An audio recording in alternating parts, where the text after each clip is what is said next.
Hello students, good morning. हम देख रहे थे अनमोल वाणी के प्रश्न उत्तर। इसके अंदर हम पहला प्रश्न देखेंगे। इसमें बताया है कबही। शब्द वाटिका देखेंगे। शब्द वाटिका में कबही, कबही का मतलब होता है कब। चोटी यानी चुटिया, वेणी। अजो यानी अब तक, अजो यानी अब तक। कांचो यानी कच्चा। पची पची यानी बार बार। चिरंजीवो, चिरंजीव रहो। आशीर्वाद देते समय बोलते हैं चिरंजीव रहो। दो यानी दोनों और हलदर यानी बलराम। इस प्रकार ये इनके शब्दार्थ हुए। अब हम देखेंगे सूचना के अनुसार कृतियाँ पूर्ण करो। पहली कृति दी है ऐसी वाणी बोलनी है जिससे। क्या बोलेंगे हम? कैसी वाणी बोलना है? हमने पढ़ा है इसके अंदर कि ऐसी वाणी बोलिए मन का आपा खोए, औरन को शीतल करे आपो शीतल होए। इसका मतलब दूसरों को शांति मिलनी चाहिए और अपना भी मन शांत रहना चाहिए। क्या लिखेंगे वहाँ पे? दूसरों को शांति मिलनी चाहिए और अपना भी मन शांत रहना चाहिए। ये पहले इसमें लिखेंगे। अब दूसरा प्रश्न दिया इसमें कही आकृति पूर्ण करो। इसमें बताएं श्री कृष्ण द्वारा चोटी के संदर्भ में की गई बातें। क्या किया था श्री कृष्ण ने? क्या पूछा था? मेरी चोटी कब बढ़ेगी? पूछा था ना माँ से, तो वो लिखना वहाँ पे कि मेरी चोटी कब बढ़ेगी। और दूसरी बार उन्होंने कहा था मैं तो रोज़ रोज़ दूध पीता हूँ पर अभी तक मेरी चोटी क्यों नहीं बढ़ी, ऐसा उन्होंने पूछा था अपने माँ से। तो दोनों उत्तर इसमें लिख देना है। अब उसके बाद में दूसरा प्रश्न है कविता में इस अर्थ में आए शब्द लिखो। शीतल, शीतल यानी ठंडा। कोई, कोय। बलराम, हलदर। मक्खन, माखन, मक्खन का माखन। ये चारों शब्द किताब में आए हैं, वो लिखना है। उसके बाद में दिया है आपको भोजन का प्रभाव। भोजन का प्रभाव, इसके ऊपर टिप्पणी लिखना है। तो भोजन का प्रभाव हमारे शरीर पर, हमारे समाज पर और हमारे व्यवसाय पर किस ढंग से पड़ता है वो उसके बारे में आपको लिखना है।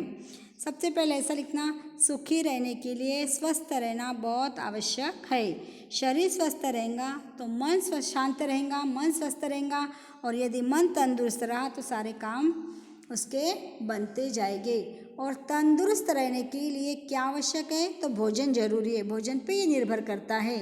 तो भोजन हमको कब करना चाहिए, कैसा करना चाहिए और उसके नियम रहते हैं। तो भोजन करते समय मौन रहना चाहिए, भोजन चबा चबा कर करना चाहिए। भोजन के समय पे भोजन सात्विक भोजन होना चाहिए। थाली में कोई प्रकार का झूठा नहीं डालना चाहिए। भोजन पूर्ण रूप से सात्विक रहो। राजसी भोजन और गरिष्ठ भोजन हमें पचता नहीं है, उसके लिए उस प्रकार की हड्डियों को बनाना पड़ता है। लेकिन हमारी हड्डियाँ इतनी कमज़ोर हो चुकी है कि हम राजसी राजा के जैसा ठाट बाट वाला भोजन नहीं पचा सकते। शरीर हमारे और राजसी भोजन करेंगे तो हम रुग्ण बन जाएंगे, हम रोगी बन जाएंगे। इसलिए सादा भोजन करना चाहिए। और सूर्य अस्त होने के बाद में भोजन करना बोले तो तामसी भोजन हो जाता है।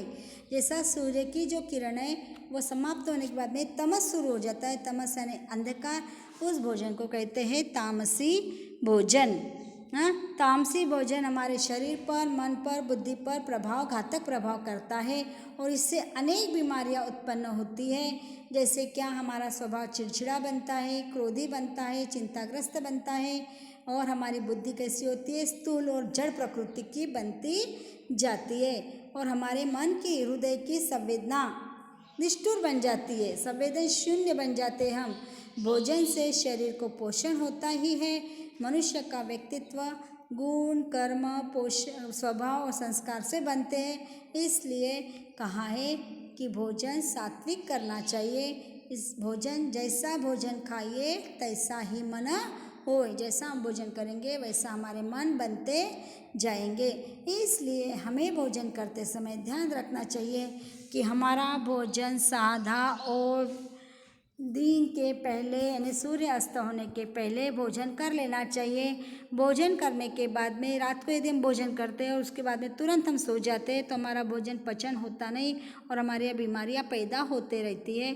तो भोजन करने के बाद में कम से कम 4 से 5 घंटे की अवसर यानी गैप होना चाहिए। उस समय पे हम यहीं वहीं टहल सकते, घूम सकते, फिर सकते और हमारा भोजन अच्छी तरह से पच जाता है, पच सकता है और हमारे शरीर के अंदर कोई प्रकार की बीमारियां नहीं होना चाहिए। कभी कभी क्या होता है, कोई कोई व्यक्ति इधर खाता और इधर सोता, तो उसकी पेट की तोंद देखो कितनी बड़ी हो जाती है, शरीर मोटा होते होते जाता है। खाए बराबर सोए तो मोटा शरीर बनता है। इसलिए ध्यान रखना चाहिए कि शरीर में जब हमारे को निरोगी बनना है, शरीर हमारा निरोगी रखना है, तो भोजन करने के बाद में थोड़ा समय 2-3-4 घंटे तक हमारे को सोना नहीं है। ठीक है, ध्यान में आया। इस प्रकार से भोजन का प्रभाव, इसके ऊपर आपको अच्छे से टिप्पणी लिखनी है। समझ में आ गया।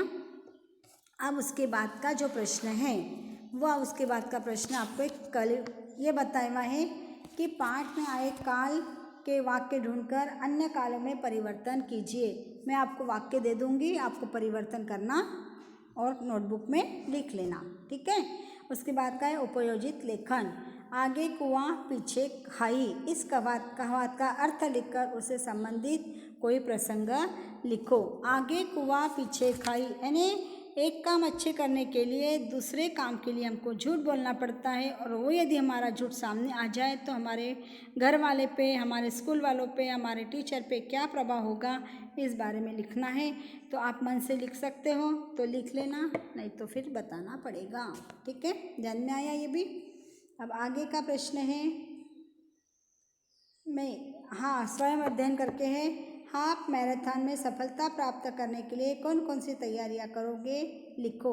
अब मैराथन अपने यहाँ पे भी होती है, हम हमेशा मैराथन रखते हैं, मिनी मैराथन करके।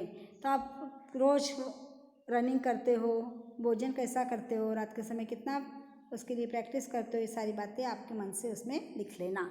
ठीक है, ये हो गया हमारा आज का स्वाध्याय पूरा, और नोटबुक में लिखकर सेंड कर देना। ठीक है, ओके।